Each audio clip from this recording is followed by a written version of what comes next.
Hello, Doug. How Hi, are you? is this Chris? Yes, it is. Christoper Gauthier. Yes, yes. Okay, Chris. I'm Doug Gibson, but I'm with Plan on Crunch, and we're doing a Yes. podcast with you right now because I'm delighted. I'm delighted. your new book is It's coming out, part two of Dracula Never Dies: The Revenge of Bela yes, Vorlock, right?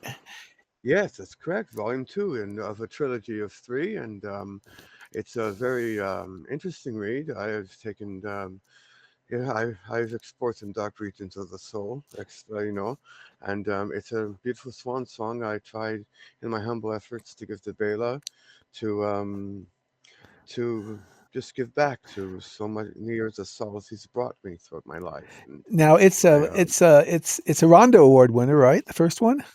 the first one, yes, which was I had never foresaw that that would come to pass. I mean, if it wasn't for people like Bob Kramer, Brad Braddock, and Sean Collins, and my mother and several other wonderful people. And there's too many to count that have just been saying, "You've got to get this out there, Chris." I mean, and finally I mustered the confidence and hauled ass, as they say, and I did it, and I was pleasantly surprised. And literally, I still am moved to very emotional sense of I'm very moved by how well it was beautifully received, and I owe all my readers and the people who have supported me throughout my life, through the course of these years that I've been writing these books, so much, and I'm forever grateful. And Bill Fleck, what a wonderful gentleman. Now Kurt tell us. McCoy, Bill Fleck is your editor for this book, right?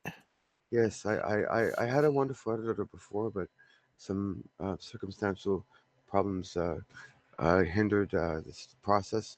So I had to let her go, but Bill Fleck came to my rescue, and I mean, we got a beautiful project out there, and I really believe in this book, and it's a very different. You can't write the same book twice. I mean, No. so despite even if you're writing a trilogy, of course there has to be continuity and consistency, but each book is different. Well, I mean, let me ask you. I need you to tell. I've read the book and I love it. I've even read the book coming out and I thank you. love it. You're And kind. I interviewed Bill Fleck on Plan Nine Crunch a few months ago too. Oh, But I I want love that you. Oh, interview. thank you. You have a Plaid on Crunch is just, yeah. I'm so ecstatic that you for I know you've been doing this for years, but now you have a podcast and your YouTube and channel and everything like that. I must say from the bottom of my heart, we the classic genre, the cult horror community, classic horror really owes you a lot Well, for well, what you're doing. thank you. You are doing such an exceptional job. You and Joseph and Stephen Stones. I mean, you're just doing Yeah, miraculous work. you're And we all owe you a great oh, debt of you're gratitude. kind. Tell us about Bela Vorlock, your main character in in this trilogy. Well, Baylor Warlock is an amalgamation of pretty. You know what? Of course, Bela Lugosi is the muse. It's something I wanted to give him to Bela, and I wrote him something. And Volume One is basically the Hollywood Hell of 1956. Volume Two has chapters. There's 17 chapters. Volume One is a complete like fever dream read. It's basically a biographical. Um, uh, um, uh, Narrative that explains the characters, the monstrosities. These Hollywood six, Frederick Mortval, Gerald Troyman, Hmm. Boris Christopher R, Franklin Sigmund, and Honora Barrows, they exemplify the vampirism of Hollywood. What's that? Because really, Hollywood in itself is a vampire, you know, and Exactly. they're forced. They forced Bela Warlock into becoming something so beautifully he created, and now he has become a monster and is descended to Dracula's madness. Well, I Uh, love how the book starts like in I guess I'm mm, assuming Hungary in the gypsy camps and things like that. Yes, First well, book. I mean, it's yes, in the Carpathian Mountains, and he runs away with the gypsies, and there's uh, an interlude of love, and he falls in love with a gypsy princess, and and they take him in after dealing with the demonical tyrannical madman who I delve deeper into each volume, and you just completely discover that there's this I leave it really up to the reader to decide Hmm. whether it's supernatural element, because there is a supernatural quality to it. But uh, he is a monster, and he's a product of extreme abuse and torture, and he escapes, and he falls in love with a gypsy princess in the Carpathian Mountains, and he befriends people there, and they restore and his overall credence to the goodwill of humanity, and I find then it he amazing, how you weave so many characters in here. And then you also draw parallels to some degree to Bela Lugosi's career. Is that correct? yes, absolutely, absolutely, absolutely. Yes, he even studied in the Grand Guignol, and he took Europe by storm as a romantic lead. But he was morbidly inclined to pursue. That's you know Bela, I know he desperately wanted. Of course, he was a mass. Well, we all know this. He's a monarch of horror.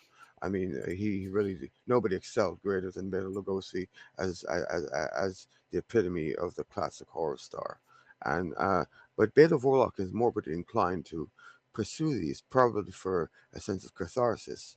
But Bela Vorlock ultimately is fascinated by the macabre, I mean, Mhm. and he engages and he creates a revolution, and unfortunately meets some unsavory people along the way that have exploited him, and by the time in 1956, he's he's descended to freak status, and they completely degraded by the society that had formerly revered him.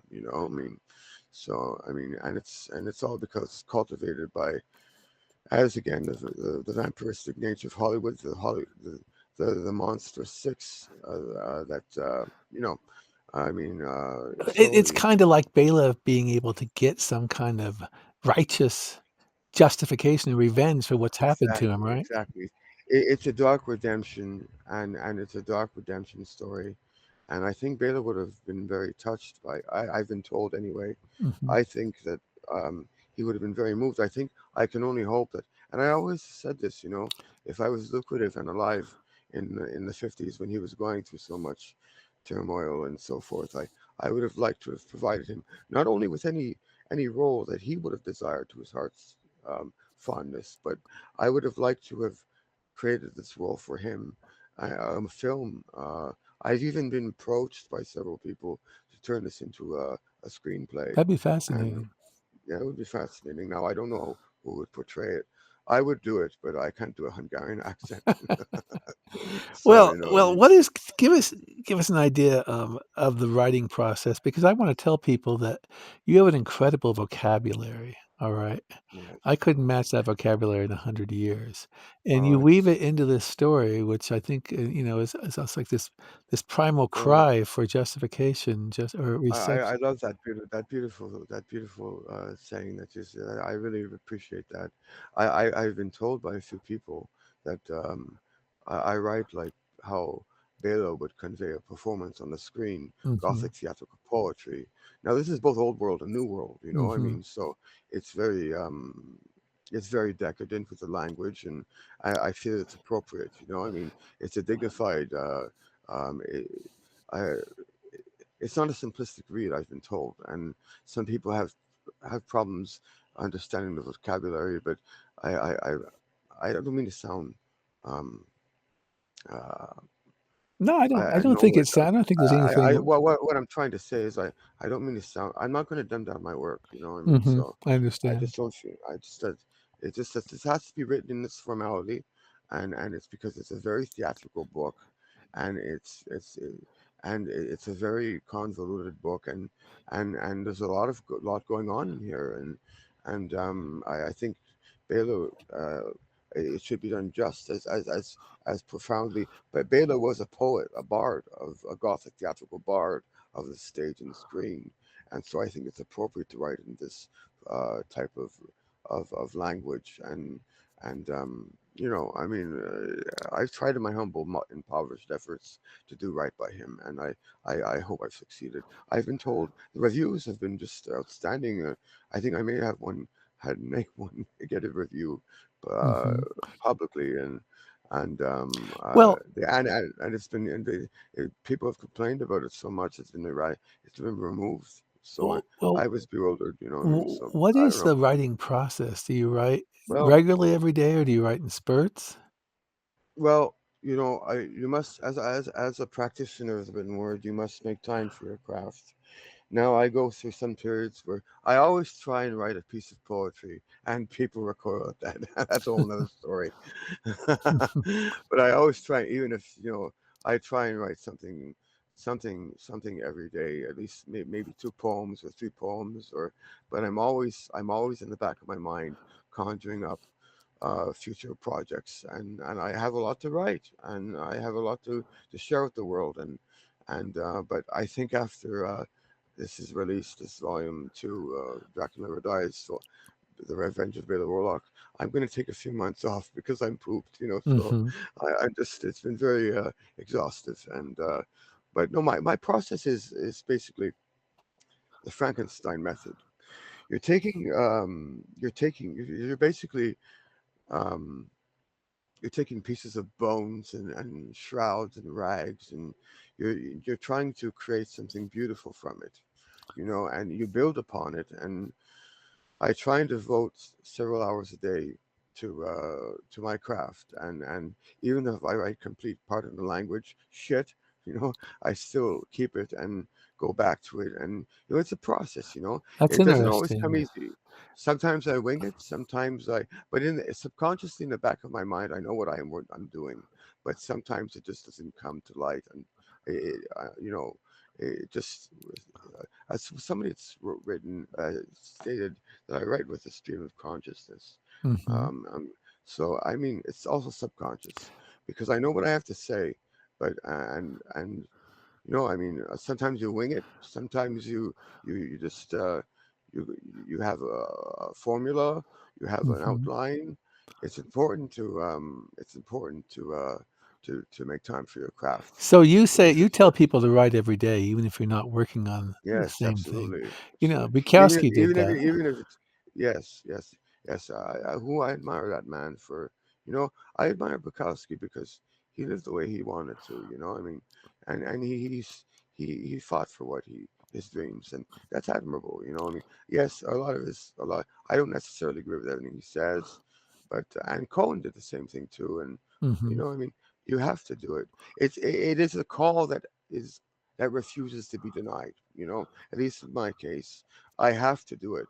I have to create beauty from the darkness, and I mean, so even if it's macabre or melancholic, or there's some elements of beauty in there, and I think if my horrors or my melancholic poetry or my modern tragedy, and I have a lot of experimental writing other than horror just to compose, Mhm. but ultimately. Uh, if I could help some person out there escape, because let's face it, the state of the world is in shambles, and if I could help some poor person out there escape the horrors of the reality by being entertained by something that I've composed, then I've done my job as a So duty. so And these not only that, if Mhm. you've evoked emotion from somebody, even Exactly. if it's a Yes. negative one, it's still you've done your duty as a scribe. I mean, and I tried to do that in my humblest efforts, and So I see this I as almost a vocation by you, right? it is a To write vocation. this dark beauty, It is.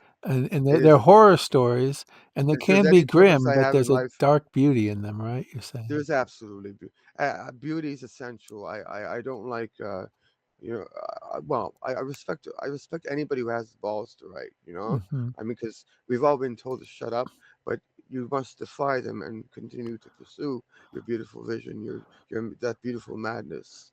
You must continue to do it regardless of how many times people try and shut you down. Okay, let me And ask you a question really quick. I'm certainly, sorry. I oh, I get it's the a delightful pleasure to speak with you, okay. Doug. I always enjoy our Okay, I talks. get I get the idea that your first book, which by the way you can buy for $20 hardcover, $15 softcover at Amazon. Yes. okay? Yes, I But, know him. Yes, and I want to mention I get the feeling that it parallels Lugosi's career, but provides an alternative reality where he gets some righteous retribution for the way he's been treated, absolutely. right? Absolutely, yes, absolutely. Okay. And it's I try to you know, Bela Vorlog always speaks with dark theatricality. Mhm, He's like either he's speaking as the speaking like he's delivering a eulogy, or uh, uh, with dark theatricality. He's disclosing a victim's fate, a last sacrificial rite. I mean, he speaks with everything. Every piece of dialogue that's in those books.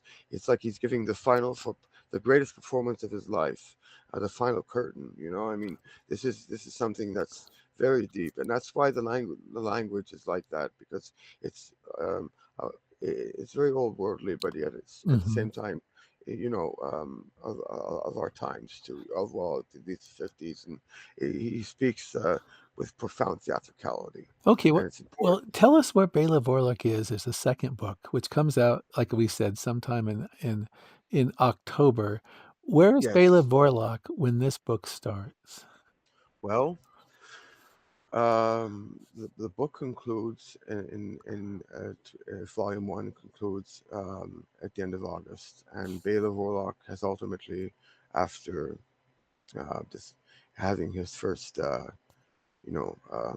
is a vampire, a character who Mhm, becomes his first victim, mhm, and he drinks her blood, and so to speak, and he's actually this he has become Count Dracula incarnate, and ultimately his he's on a vampiric bloody brigade of vengeance to avenge himself against the the, the, the the greatest tormentors of his life that mhm. have destroyed him for decades and have gone out of their way. They're very, very evil creatures. They're the real vampires in the story. The Vorlock has become a monster. See them because of the monstrous things that have been done to him. So he's kind of like the anti-hero. I He's adopted what he acted on the stage and mhm. screen, right? He's actually become he's Yeah, lost it, and he and by acquiring the sacrament of blood and drinking it, he believes that that is keeping him alive. And so, why he's doing this is because, in order to, in his demented mind at the time, he has he is sustaining his life because his ultimate goal is to punish those who have destroyed him and have murdered his daughter, so to speak, driven her to to suicide and deflowered her, yeah, I remember that. and he feels that after all these despicable monstrosities are disposed of, he can finally sleep in the oblivion of death and peace. And so Tell it's me about one character without going into complete detail of what happens, but one character who's an object of his retribution is Gerald Troyman. oh yes, And just tell me that despicable. he's an example of the people he's dealing with, right? Tell us about that character. Yes, he's he's a really he's a cockroach, you know. Mhm. I mean, he really is just this big. They're all are, but I just think that Troyman is just he's a despicable character. He's But he's he's a he's member of he's the press, correct? More or less like that? Well, see, Blood Moon Productions is sort of like an empire that Yeah. Bela Warlock is built upon. He and they're all devoted to seeing this great actor, for despicable reasons, to be completely destroyed. And he goes out of his way to write countless reviews over the years about how Warlock, and it's completely fallacious and reprehensible. He is really, really an insidious character. He gets his just rewards. Yeah, I I don't mean, wanna go into details because people should buy the book no, and no. read it. Yes, I'm not going to go into details, but I do it very cleverly, and I, I think so anyway. I may be mad, but I mean, we all are to a degree, aren't we, Doug? Well, the New York Times used to criticize these movies back in the 30s and 40s, their reviewers, I pretty regularly. Isn't that interesting, right? Um, Yeah. what Yeah. I'll tell you something about this, Gerald Troyman. I think I've told you this. There's a character named Ellsworth Toohey in The Yes, you told me. Fountainhead Yeah. who is a I was very purely flattered by the loathing reviews. man, and you've created a character just about as loathing as that guy is. He's a critic. Wait till you meet the other reprehensible characters, and you know what I mean. Just there are a lot. There are a rotten lot Well, of characters. there's an actor, right, in there that he doesn't like, and his wife. Boris Christoper R, Yeah. and if you know, I there's a lot of Easter eggs in there that pay homage to literature and classic horror films, and Bela Vorlock is an amalgamation of not just Bela Lugosi but Vincent Price and you know, I mean, pretty much every horror star. There's some element, even Lionel Atwill. You know, it's an amalgamation of all different types of horror stars from the classic Yeah, golden age of you Hollywood. mentioned you have Vampira in there also in the first. Yeah, Yeah, and Nermina Zaleska. I think you get, I you know who know, that is. Yeah. yeah. So, I mean, yeah, and yeah, I had it quite, you know, I love writing so very deeply. It really has salvaged my soul. I wouldn't be alive if it wasn't for it. And not to be negative or anything like that, but it really has salvaged me. It's given, you know, I mean, it's always been. I've been writing since I was 12 years old, even before that, and you know, I mean, Well, I've your always. writing shows decades of experience when you read it. You can Oh, see you're that. very kind, very kind. You have a You're really character introduced in this second book named Richard Belmore. Tell us a little bit about yes. him. Oh, he's an interesting character. Well, Detective Richard Belmore is a failed actor, and he's at war with himself, and he feels a sense of abnormality about himself. And I created this character because I started trying to write him off as a good guy, but you know, I'm not going to give too much away, but he differs from from what I had originally intended to be. You know what I mean? So a very dark character he comes to be. He struggles with his identity, and you know, he feels like a social leper, and he's traded his true calling, what he wanted so desperately to acquire, to be a luminary, a star. You know, I mean, and has been rejected countless times in Hollywood, and he feels like it's like a homogenized um, a homogenized a Homogenized form of world or something for him. a homogenized a homogenized cruelty. You know, I mean, Hmm. because people constantly rejected him. He's a product of rejection. And I think everybody who's been rejected in life, and as artists who have gone the tragedy of Hollywood. And I emphasize that in volume two, especially, and for parts of volume one too. The desperation, the suicides, the gutters.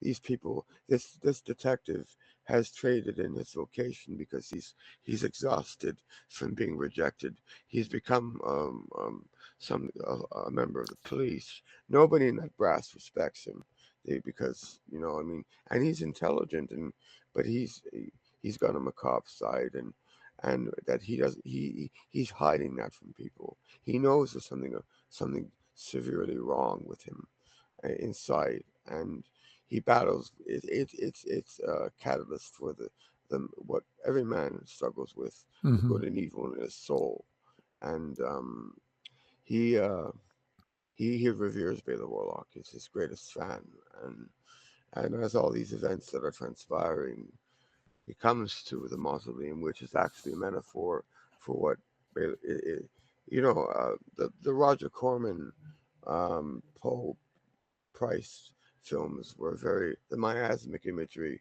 Hmm.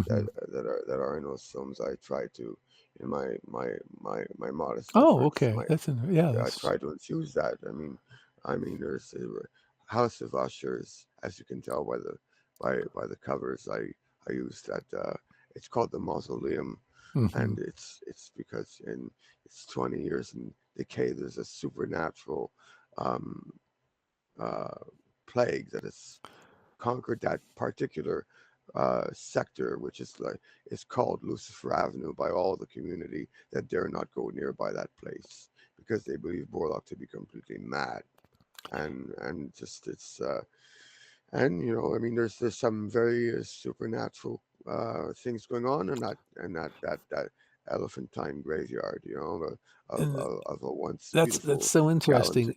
Now you said the citadel. second book is even darker, right, in the first book? Far more darker, Mhm. far more darker, That's far more darker.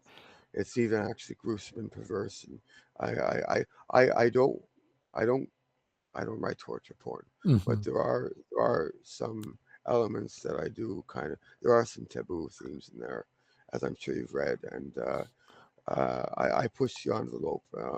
It, you know, uh, there's a bit of everything in these books. In these books, there's tragedy. There's modern tragedy. mhm. There's gothic horror. There's classic horror. There's dark erotica. There's Hollywood noir, and I've it's it's been an interesting experience to write. And Yeah, I thought of film noir a little bit when I read it because it seems like a lot of things are happening in the nighttime, and things like that. yes, absolutely. And I try to capture the stench, the grime of the desperation of Hollywood in the 50s, and I mean, and Now yeah, I it's wanna ask you something right now. certainly This book is the first book was one long chapter, and it was very yes, interesting and unique, but this book is in 16 chapters in this book? 17, 17. 17 chapters, okay, and, I want to. go on, go on. No, no, please Well, I'm continue. just asking, did you feel, this one needed chapters and when the first one didn't? Well, you know what? It was an actual suggestion from Bill Fleck because He's your he editor. said, you know what? Because I understand that volume one can sometimes exhaust the reader because and get they could get lost. So I had written that I was actually going to write like a three act play, so to speak, in the old world formality. Mhm. But I'm actually glad that I put chapters in it because this way it can give the reader a break and Ah, go back okay. to it. So it doesn't exhaust the reader. Volume one is like I've been told it's a fever dream, but it's also a biographical and explanation of the Hollywood Hell in 1956, the events leading up to where Bela Vorlock is, and so I think it's appropriate that Volume One was composed the way it was, and you can't write the same book twice. Of Even if course. you're writing a trilogy, Volume Three will be completely different as well. You're going to be impressed by that. Might take me some time, a few years, but it'll be well worth the wait. I mean. Well, I wanted to ask you to name some of the people that have inspired you in your life to help write this and things like that. Um, there's a beautiful array of people, beautiful array of people. You know, not to sound melancholic, well, sad or anything like that, but I've always been a monster kid since I mean, even as a child, there was something, even before I knew who Bela Lugosi was, I knew who he was. I mean, watching my elders discuss morbid things, and Bela Lugosi often came to light, and my father would always engage me and I mean uh, with my appreciation for the macabre and Bela Lugosi. I ever since I was maybe a 3 year old with a cape wrapped around me while wandering around my house pretending I'm Count Dracula. Mhm. And then I discovered Bela Lugosi. I can't remember the date or what the age was, but he's always been a part of my life. Mhm. But ultimately, one person in particular, and he's a very dear friend. I often call. I hope he doesn't get embarrassed by this, but I often call him my surrogate father because he really, really did deeply help me tremendously, even years before I even ever met him in person. Well, so to speak, on social media, and has become very close friends with him and Robert Kramer. I read his book I was wandering the halls of Concordia University in Montreal as a 12-year-old, and just there was such a cornucopia of wonderful books that Now educated me. what's the name of his book? Bela Lugosi's The Man Behind the Cape, the original Yes. version. Okay, You know, thank you. that I was going through a very, very dark time, and I was hospitalized for private reasons I'm not going to get into. But it was after the death of my father, and that book really salvaged my soul, and I'll never forget that. Even then, Bob was a friend, and years later, I, after discovering he was on Facebook, and I was like so intimidated because here's a great man that I owe so much to, and I reached out to him, and he gave me his phone number, and we we have spent so many. I've known him since I think 2018, and we have spoken pretty much every second day since then. That's And great. he really helped me, Doug, and I And and Brad Braddock as now well, and Brad is the publisher of Arcane Shadows Press, and he's yes, also a he's the writer one. too. Oh, he's a brilliant writer. And Kurt McCoy, I must give a Another shout out good to him, writer and too, Joe Overbay, and Joel. this, we have such a beautiful, beautiful. Brad is responsible for a movement, and Brad, and of course, somebody who I regard so deeply, Peter Hayes Brothers. He He's wrote he's written many books, but oh including on Bela he's Lugosi and also on Godzilla, right? he The has Kaj. such an eclectic array. The Yeah, man is so vastly accomplished. Frank Delastrio is a very kind and beautiful person. Andy Brooks as he's written well. many books too on the Yeah, genre. Gary Don Rhodes is a very special person to me. He's also written And many books about Lugosi, as had Frank Del uh, Sutra too. Those are all great writers. You're right. they've all, in the darkness of my life, those books have brought me so much solace and informed me and educated me. I mean, and further. I know there's some books out there that I don't agree with some of the things they say about Bela, Well, but we're supposed to that's what makes disagree the as world friends, interesting. right? Yeah, Exactly. That's what yeah. makes the world interesting. Everybody's got their viewpoints and their Hmm. own assessments, and it's not that I don't respect them, but some of the things that have been said about Bela in some of these books, and of course Arthur Lenig in his own right, I deeply appreciate too because I love that. I read his first book, The Count, The Count. and Yeah, I have the revised version. Now, it's a very interesting book. It's a more it's a more it's a more detailed yeah. I um, have that too. The scholastic. Immortal. It's called the Immortal Count, right? It's more of a review of Lugosi's films, where he goes into detail and describes every film, but it's very touching and it's a very beautiful book. But I Bob s- Kramer's book, Bob Kramer's book is, and we're and all Gary waiting. We're Gary waiting for the updated book, hopefully by the end of the year. Oh yes, Yeah. I feel I've been observing the process since I met Bob and corresponded with him, and he's told me It the will come concepts out. It will come of out. oh it will, Yeah. it's inevitable, and what a beautiful what that'll be the jewel in the Lugosi uh, legacy of biographies. I You gotta know, ask you a question. I get this feeling that so you've worked on these trilogy, even though you haven't quote unquote started the third one. You probably worked on it for 10, 15 years, right? Maybe even Well, longer. yes, off and on, yeah, off and Yeah. on. It's always I can be honest with you, I have quite a bit written for Vaughn through already. I Hmm. haven't told anybody that, but I am sketching out the outline and Of course, everything even goes some through weekly rides rewrites, into it. right? Everything goes through rewrites. Absolutely, Yeah. absolutely. You constantly have to rewrite, and I mean, it's you're constantly evolving, and that's important as an artist. You have to your second book must be i- different and I have a lot of wonderful stories to write and people have been so overwhelmingly generous with their appreciation of my work, and I'm so overwhelmed because I had never foreseen anything like this. I mean, privately what I've been through, and Hmm. I know, I mean, the and it's like I've been touched and so I often, not the personal note here, but often I sit here late at night and I think about all the beautiful things people have said of my work and have accepted me and embraced me. And it's moved me, it really has. And I've got real friends that care, I mean, and appreciate my work. And Oh, you do. it's moving when you leave a lasting impact on somebody with you by something you've created. That's beautiful, isn't it? It And is, you're a writer yourself. and What you're doing. you've written, many, many other things too, for different various periodicals and Yes, I anthologies. have. Yes, Um, I have. in fact, you have a Facebook page where a lot of your poetry goes on too, I believe. Because I think I Yes. yeah.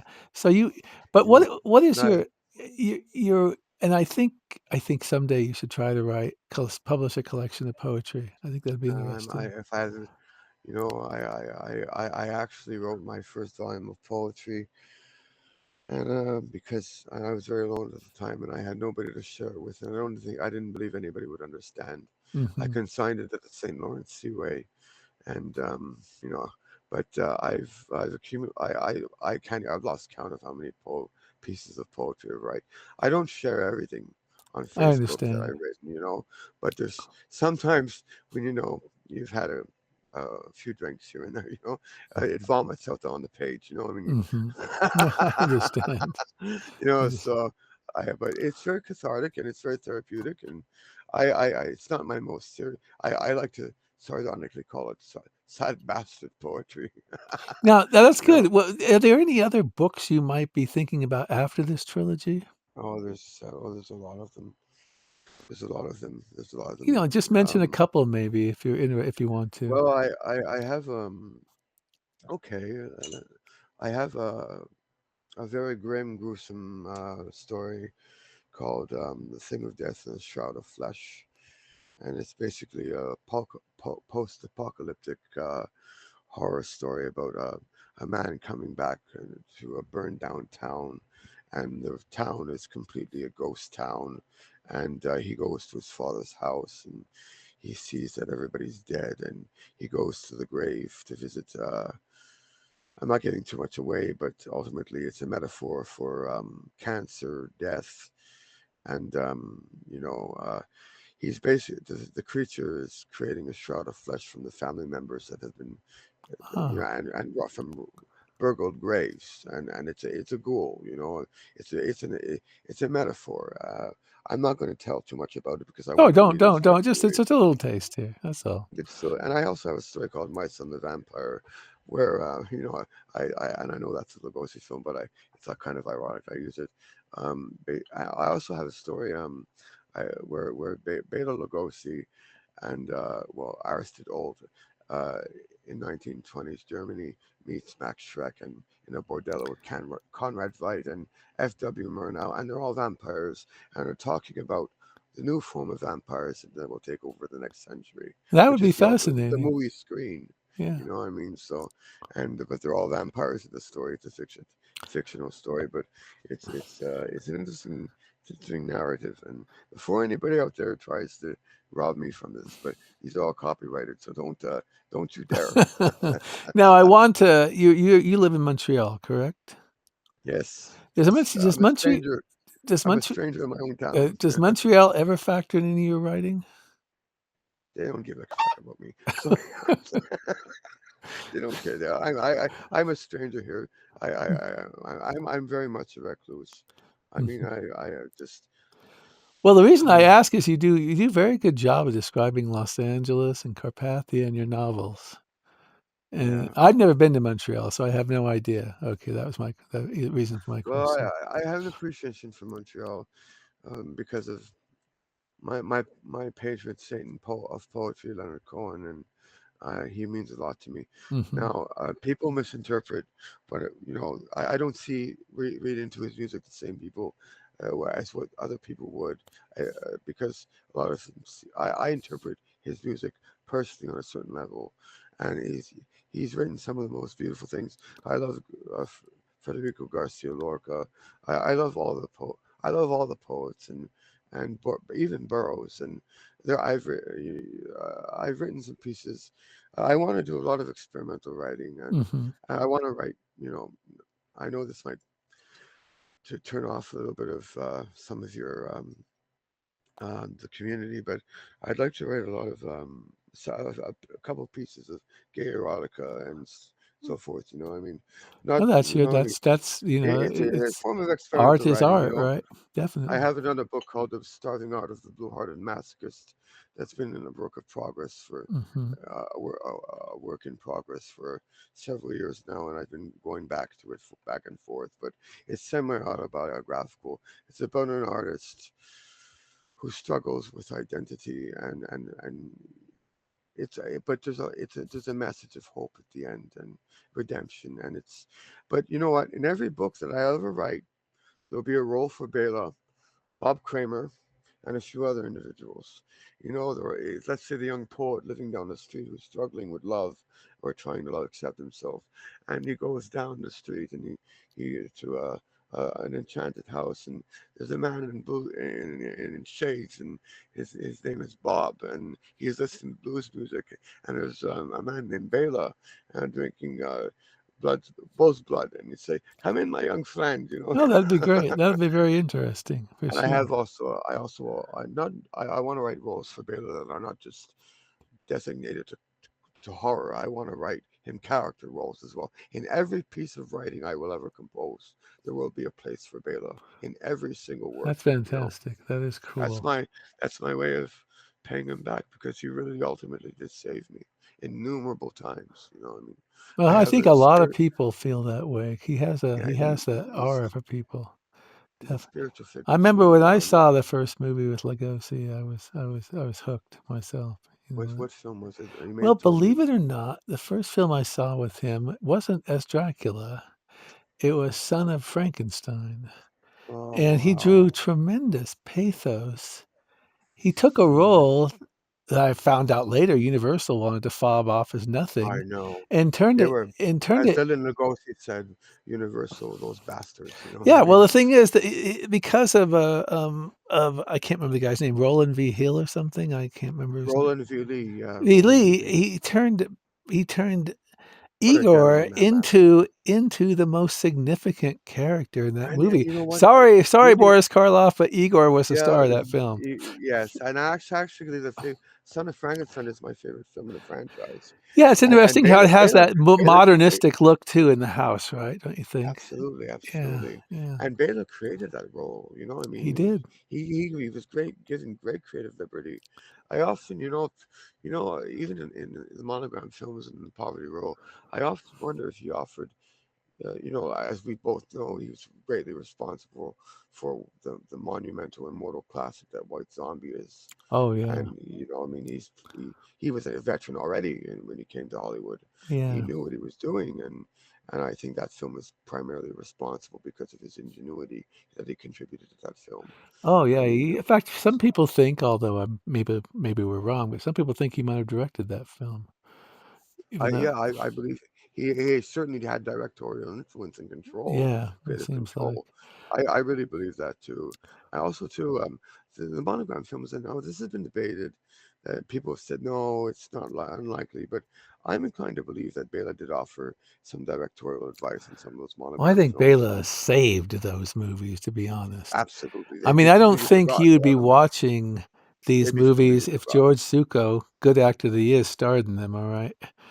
No, I think George Zucco, I have an appreciation for George Zucco, well, I was but just using no, him no, as an he. example, but Mhm, mhm. I think Bela put 100% virtually in every role, which made these movies to me. And I'm probably going to have a friendly little debate with Peter Brothers tomorrow. Well, of course, if this doesn't happen, but we're supposed to have an interview tomorrow about. I I think I spoke might to him like the today. He monogram said, films a little bit more than he does. I love them. I can't help. There's never been a Lugosi performance that I was not disenchanted with. I loved everything he's ever done. Well, in fairness, Even in yeah, in fairness, even, even brother says he's good in all the films. All right, he oh highlights yeah, all the yeah, movies. Yes, yeah, yeah, absolutely. but The only thing yes. I think he didn't like was Night Monster, and but Well, those kind of movies, he didn't have much to do, did he? no, but I think there was somebody, I forget who it was, but brought me to the education that there was a tongue. I think Lugosi, he's obviously doing Arthur Treacher, You know what I mean? And Yeah, as yeah. Rolf the butler, and it's this prim and proper, and he does it splendidly. You know, Oh, he does yes, of everything course, I fantastic, would there's have no doubt preferred about him to that. be in a Nils Ashter role, but I mean, as a Swami, but Bela, you know, has a formidable presence, and he steals scenes from everybody. He He does, can't he help it. does. You know what I mean? Well, I wanna mention something here now, again, although I've said it, but, the book is It's coming out delightful in speaking with you, Doug. October. Thank you so The much. book's coming out in October. Dracula Never Dies: The Revenge of Bela Vorlock, Part 2 or Volume 2, Volume to volume Volume to, yeah. 2. It's published by Arcane Shadows Press, Yes. and Christoper R. Gauthier, who we've been speaking to, is the author. This is a second book, so if you wanna get you can enjoy the book on its own, and I speak as someone as having read it. However, I would urge people to get the first one too, to read Oh, thank before you. that. Uh, I really sincerely appreciate that. I'm just trying to do right by Bela in my humble efforts, and according to the critics, I have, which touches me. You know, I mean, Bela means so much to me, and he always will, and you know, I mean, he's like my my spiritual father. You know, even at my darkest hours, Bela's been there for me. You know, what I mean, Oh, and not to sound depressing or anything like that, but well, he's Bela is provided a great inspiration to you, right? he in Yeah. so many ways, and he was so much more than you know. It wasn't this stupid narrow-mindedness of the public that refused to see him as anything other than Count Dracula that robbed him of giving him the opportunity. He wanted to play Prince Serkey in Death Takes a Holiday. He could have done so much, you know. I mean, Well, if he that's would have just the just breaks, sometimes, yeah, I know. And you know, a uh, lot of people they're hard on him. They said he's you know he didn't he lived in the moment. Of course he did. Look at all the horrors of the war he went through. mm. How many years did he go without? You know, I mean, Oh, yeah, he he suffered. struggled. He In fact, starved. I urge people to read, those books we mentioned, but also they should read Becoming Dracula by Bear Oh, Manor Gary Rosa, Media, so Gary Rosa, volumes 1 Joe and 2. Kassenberger, Yeah, Joe. those are good books because they tell Those are information that oh yeah, the other books yeah. touch in, but a little bit more detail, particularly I'm not saying they're better books than the biographies, but I'm saying if you're a historian or a really big Bella fan, you wanna get those books too. There's never been a book by by Gary Rhodes that I did not Yeah, that's enjoy. true. He's a really good He's a writer. real he's a great force, and I Yeah. respect him so deeply. And and Joe Overbay, what a gentleman he is. Yeah, good He's guy. got a heart. He's heart in the right place. And Um, I just want to give a shout out to my buddy Sean Collins and okay, Brad Braddock sure. and And of course, Bill the Kurt Fleck, who McCoy, edited your book, right? You're Bill Fleck. There's so many people that I have to thank, and I'm sorry if it doesn't come to mind right now. I've no, been up for don't two worry about days. that. Um, but listen, we're probably gonna post this hopefully as close to his birthday as we can in October, which It is will be. It important. will be. I think it'll be published the second week of October. I think. You know what I Something mean? like So that. The book our podcast will come out by around his birthday, I believe, okay? I'll have to yeah, check with our guys, Jack Sinope, I always get it wrong, and of course, Joe too is involved.